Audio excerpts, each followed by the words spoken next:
আপনি party office দেখেননি আমাদের চেহারা মেয়েরা কত সুন্দর করে খাওয়াচ্ছে আইরে 17 বছর তারা আনন্দ করতে পারেনি। আমার অনেক ইচ্ছালারা তারা কান্দিছে মতো মা জননীর জন্য। বলছে 41 সাল পর্যন্ত থাকবো, 41 সাল পর্যন্ত থাকতে পারলো না। এই করতল নদীর কোনো ব্যাপারই না। করতল নদীর মধ্যে কুমির আছে এটা ভাবতেও পারিনি। এই করতল নদীর কুমিরই আটকে দিল।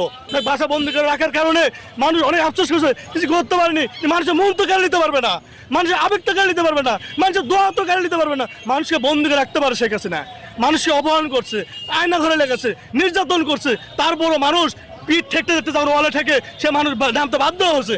আমি একটা রিক্সাওয়ালা, আমিও নামছি। কেন নামছি? আমি অন্যায় সহ্য করতে পারিনি। আমি পুলিশের সাথেও লড়াই করে আসছি। তারপর আমি চলে গেছিলাম ঢাকায় ভয়তে যে হয়তো আওয়ামী লীগের হাতে ভিডিও করে রাখছে যদি আমাকে অ্যারেস্ট করে। তারপর আমি আবার চলে আসি এগিন বাংলা, আবার এগিন বগুড়াতে চলে আসছি। জনগণের এতে মেন্টালিটি বুঝবে তার মাকে ভালোবাসে কিনা জানা যায়, মানুষের ঢলেতেই বুঝবে। এটা কোনো পরীক্ষায় জনগণ দিলেই বুঝতে পারবে যে আমার মা ভালো করছে কিনা খারাপ করছে কিনা, জনগণের কারণেই বুঝতে পারবে। এটা ভোটে বোঝা লাগবে না, জনগণই বুঝতে পারে হ্যাঁ আমার মাকে ভালোবাসছে বিদায় জানে যে এত লোক আছে, ভালোবাসছে বিদায় দোয়াতে এত লোক আছে।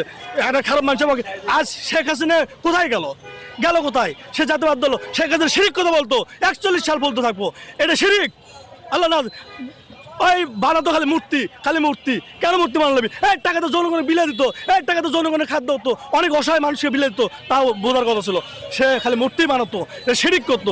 আল্লাহ দল কতদিন রাখতে পারবে আল্লাহ জানে। যদি বলতো আমি আল্লাহ আমাকে নিয়ে যাবে, আল্লাহ যতদিন থাকার অনুমতি দেবে থাকবো। কিন্তু বলছে 41 সাল পর্যন্ত থাকবো, 41 সাল পর্যন্ত থাকতে পারলো না। আল্লাহ সব কিছু মালিক। ও মনে করছে করতল নদীর সাঁতরে পার হচ্ছে, যমুনা পার হচ্ছি, বাঙালি পার হচ্ছি। এই করতল নদীর কোনো ব্যাপারই না। করতল নদীর মধ্যে কুমির আছে এটা ভাবতেও পারিনি। এই করতল নদীর কুমিরই আটকে দিল। এক্সট্রিম মশার কয়েল প্ল্যান্ট ফাইবার দিয়ে তৈরি, ডেঙ্গু চিকুনগুনিয়া বাহি সহ যে কোনো মশার বিরুদ্ধে দেয় এক্সট্রিম সুরক্ষা। বড় শোন আমি কি কমো, আমার মা জননীর জন্য আমি কান্দিছি বন্ধু, ইকশালে বন্ধু কান্দিছি। মা জননী এই বাংলাদেশের লোক সবাই ভালোবাসে। খালেদা জিয়ার মাও মানে আমাদের মাও, আমাদের বগুড়া শহরের মাও। আপনি পার্টি অফিস দেখেননি আমাদের চেহারা মেয়েরা কত সুন্দর করে খাওয়াচ্ছে আইরে 17 বছর তারা আনন্দ করতে পারেনি, অনুভব করতে পারেনি। কৃষক জানেন এখন ঝাবড়া ঝাবড়ি হচ্ছিল, আওয়ামী লীগ যখন আসছিল এখন আমরা গদ্দের মধ্যে আসিনু রে বাবা। এগুলো কথা আর কও না বাবা, খুব কষ্ট লাগে।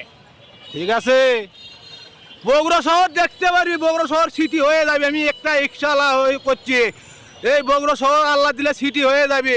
আসলে ভালো লোকের পক্ষে সবাই হয়, কিন্তু চোরের পক্ষে কিন্তু কেউ হয় না। আওয়ামী লীগের পক্ষে কিন্তু কেউ হবিল্লাই।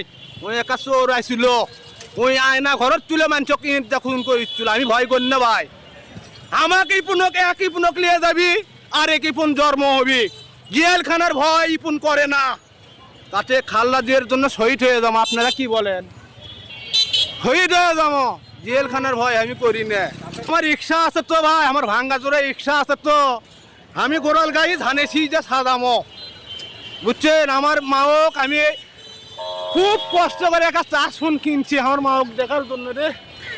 মা দেখা যখন ভিডিও দেখিস রে, জানাজার যে করলো হাই রে, ছয়ে লোক রে বাবা।